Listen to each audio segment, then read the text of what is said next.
उत्तर प्रदेश के कर्मठ जमीन से जुड़े और इस विश्वविद्यालय में आकर मुझे लगा कि खेती के प्रति उनका कैसा लगाव है। मैं आज उनको बधाई भी देना चाहता हूं। आदरणीय सूर्य प्रताप शाही जी, हमारे कृषि राज्य मंत्री आदरणीय बलदेव सिंह जी, सचिव डेयर और महानिदेशक हमारे कृषि अनुसंधान परिषद के एमएल जाट जी, गतिशील कुलपति ज्ञानेंद्र प्रताप जी, डीडीजी राजवीर सिंह जी, पंकज जी, राघवेंद्र सिंह जी, के सिंह जी, श्याम बिहारी जी,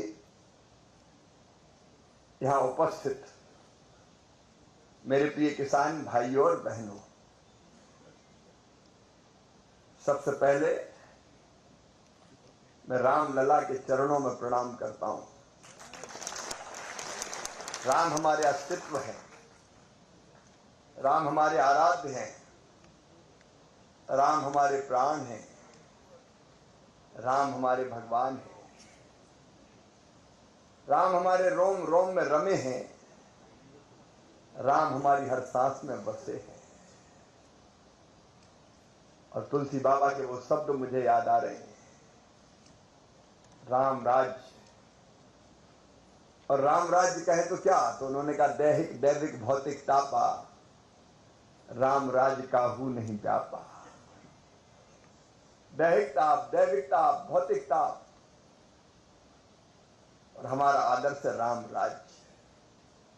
प्रधानमंत्री श्रीमान नरेंद्र मोदी जी के नेतृत्व में देश में और उनके मार्गदर्शन में उत्तर प्रदेश में योगी आदित्यनाथ जी के नेतृत्व में हम सचमुच में राम राज्य लाना चाहते हैं। और राम राज्य कैसे आएगा, उसका एक मुख्य आधार है खेती और किसान। दुनिया की हर चीज फैक्ट्रियों में बन सकती है, लेकिन भोजन फैक्ट्रियों में नहीं बन सकता, अन्न फैक्ट्रियों में नहीं बन सकता, फल और सब्जी फैक्ट्रियों में नहीं बन सकती। आज के दिन ऐतिहासिक की बात कर रहे थे शाही जी। हाँ, ऐतिहासिक है, इसलिए भी ऐतिहासिक है कि आज रोड मैप उत्तर प्रदेश का हमारे भारतीय कृषि अनुसंधान परिषद ने बनाया और हमने आज उत्तर प्रदेश के मुख्यमंत्री जी और कृषि मंत्री जी को सौंपा। रोड मैप का मतलब है खेती में क्या क्या करना चाहिए वैज्ञानिक रूप से।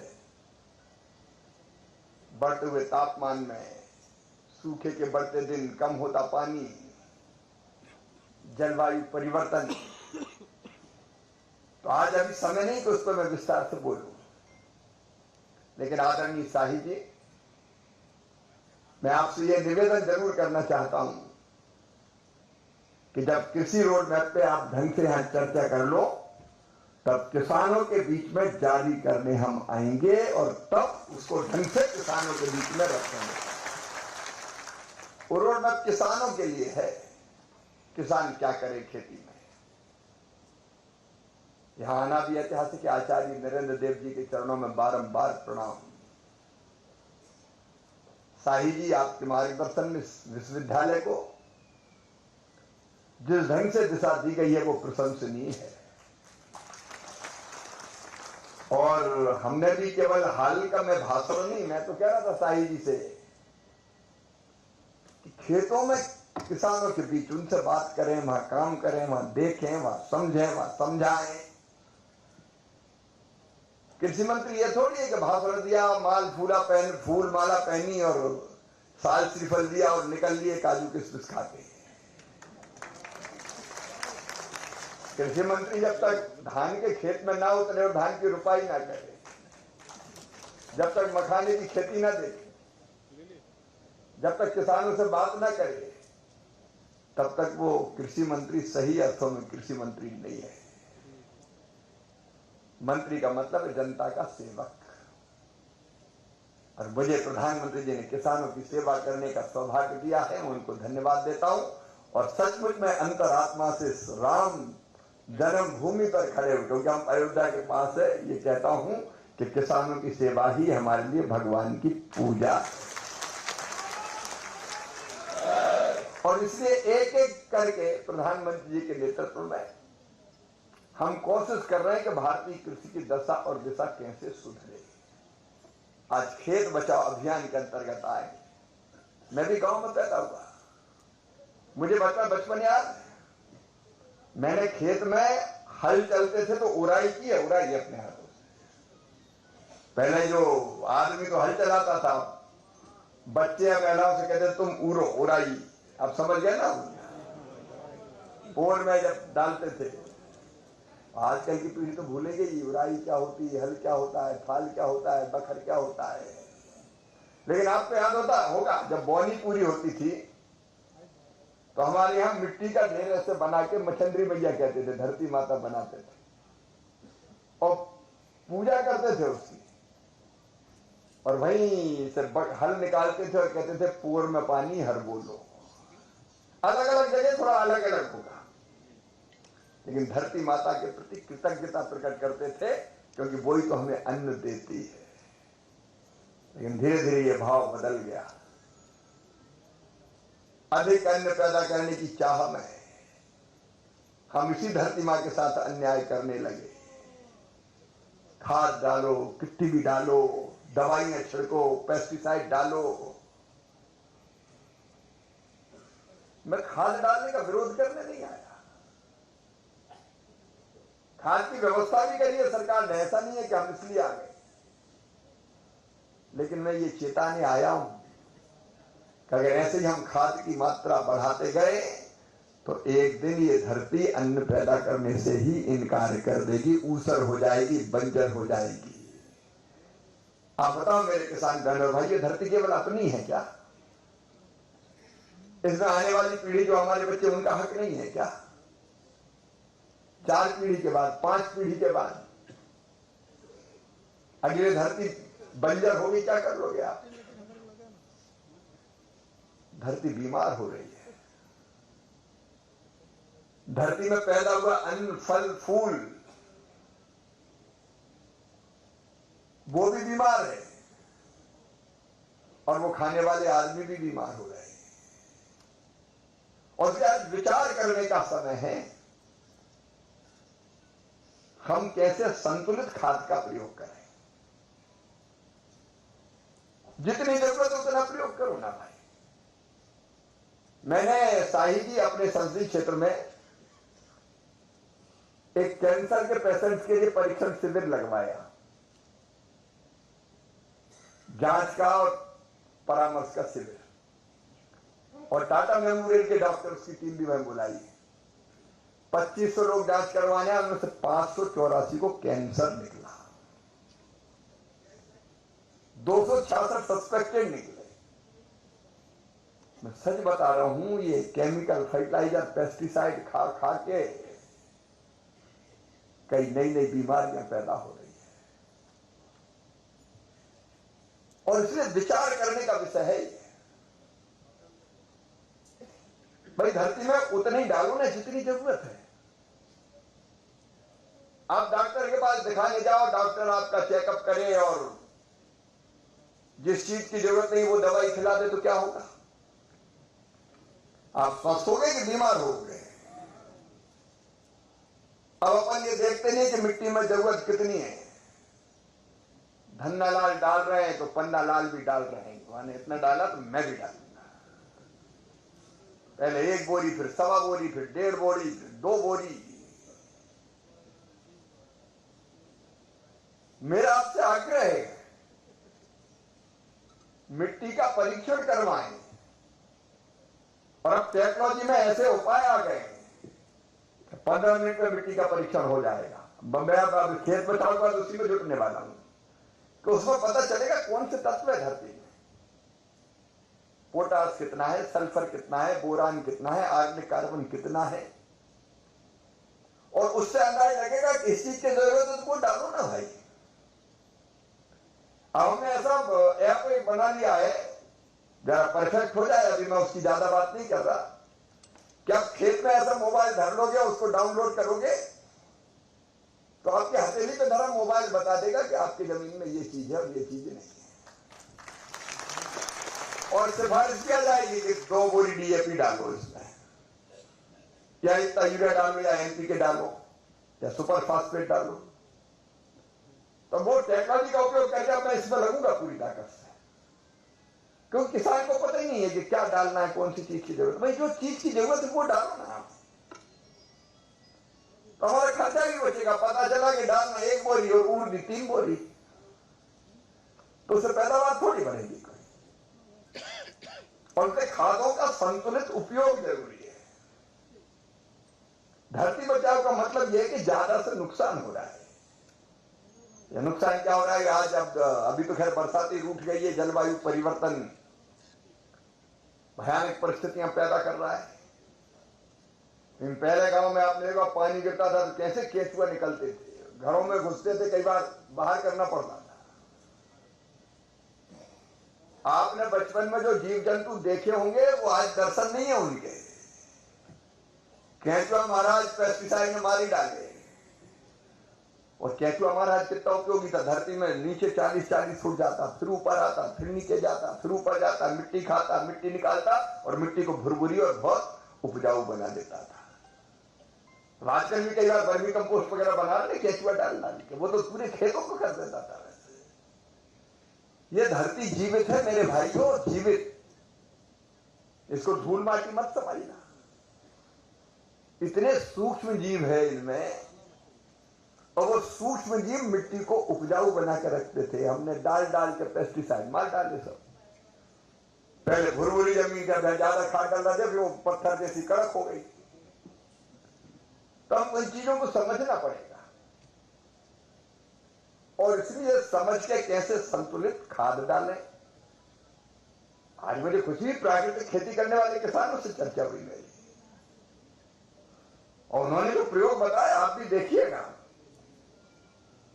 उससे लागत भी घटती है, खाद का पैसा बचता है। हाँ, ग्रीन अभी हम देख क्या ढैंचा वो और खेत में मिलाओ, पानी दो, मिलाओ, सड़के वही खाद बन जाता। हरी खाद 25% कम हो जाती, यूरिया की जरूरत। गोबर का खाद उपयोगी है, वर्मी कंपोस्ट उपयोगी है, जीवामृत, बीजामृत, घनजीवामृत, छाछ, गुड़, बेसन, गोमूत्र बहुत प्रभावी है वो। तो मेरा ये भी अनुरोध है कि पूरी जमीन में नहीं, कोई आधा एकड़ 1 एकड़ में करके तो देखो, प्राकृतिक खेती भी करके देखो यार। अगर सफल होते तो उसको आगे बढ़ाओ,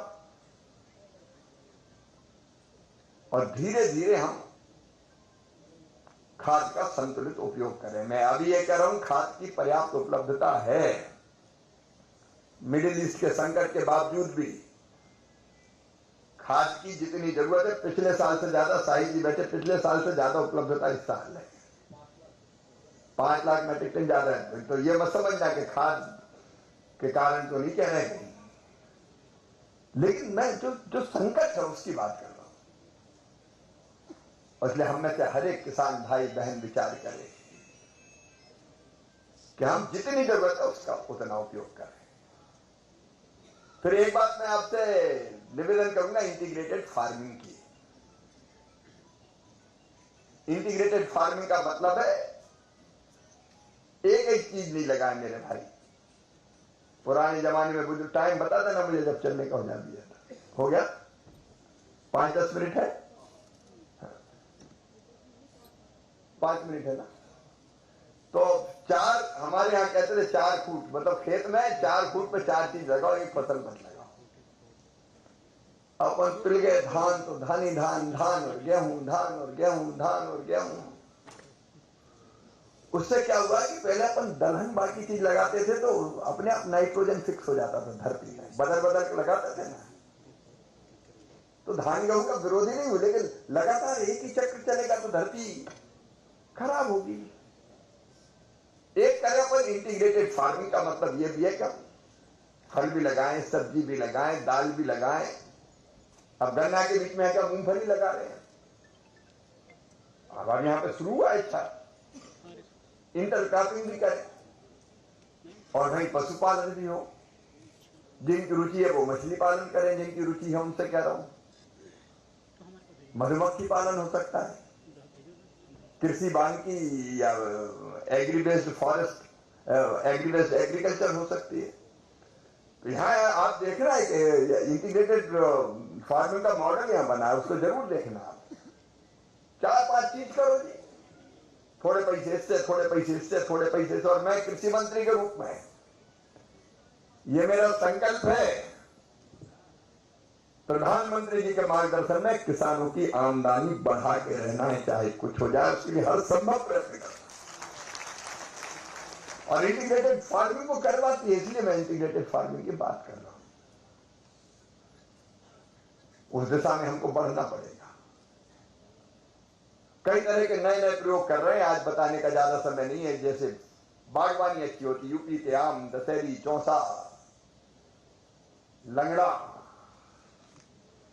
अलग अलग वैरायटी के।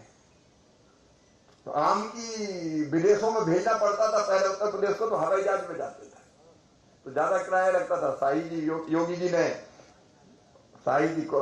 कोशिश की तो आम हमारा एक्सपोर्ट हो रहा है, क्योंकि हमको ज्यादा पैसा चाहिए, एक्सपोर्ट क्वालिटी की चीज बनाए, पैदा करें। तो ये बात आई कि इस वक्त किराया तिगुना लगता है। अगर जहाज से चले जाए आम तो 1/3 पैसे में काम हो जाएगा। हमने वो सफलता प्राप्त कर ली और यहां से आम की पहली खेप जहाज से चली गई सुरक्षित, और किसानों के पैसे बच गए। एक्सपोर्ट कर रहे हैं, लीची एक्सपोर्ट। पानी के जहाज में तो पानी के, पहले हवाई जहाज से, हवाई जहाज में पैसा ज्यादा लगता है, पानी जहाज में जाना सस्ता होता है। तो एक्सपोर्ट क्वालिटी की चीजें भी पैदा करें, फल, सब्जी, औषधि खेती, कई तरह की चीजें करना है। आज मुझे यहाँ आके बहुत अच्छा लगा, क्योंकि यूनिवर्सिटी बहुत अच्छा काम कर रही है। ज्ञानेंद्र जी इसको आगे बढ़ाओ यार। जिंदगी का मतलब क्या है? अगर आए हैं तो जी जान से किसानों की उपस्थिति में नए नए प्रयोग करें, ताकि किसान देखें और फिर खुद किसान करें। प्रगतिशील किसानों को मैं प्रणाम करता हूं। आज कई से मेरी चर्चा हुई है, वो बाकी किसानों को भी सिखाने का काम करें। रोड मैप जो हमने बनाया, रोड मैप का मतलब केवल फसल बोना नहीं है, उसके बाद फसल के पहले बीज से लेकर बाजार तक का प्रबंधन की बात की है। 1 एकड़ में आराम से 2.5-3 लाख रुपया कमाए जा सकते हैं। ऐसे कई तरह के प्रयोग जो आगे भविष्य में करेंगे। किसी दिन रोड मैप आपके सामने, जब पूरा प्रदेश की सरकार उस पर विचार विमर्श कर लेगी, तो किसानों के बीच में जारी किया जाएगा उसका, और फिर किसानों की कार्यशाला लगा के उनको बताया जाएगा। आज समय इजाजत नहीं दे रहा, मुझे कल उत्तराखंड पहुंचना है और आज दिल्ली में भी मेरा 8 बजे एक कार्यक्रम है। इसलिए दिल तो कह रहा है रुक जा रे, रुक जा रे, रुक जा तू यहीं पे कहीं, जो बात इस जगह है कहीं पे नहीं।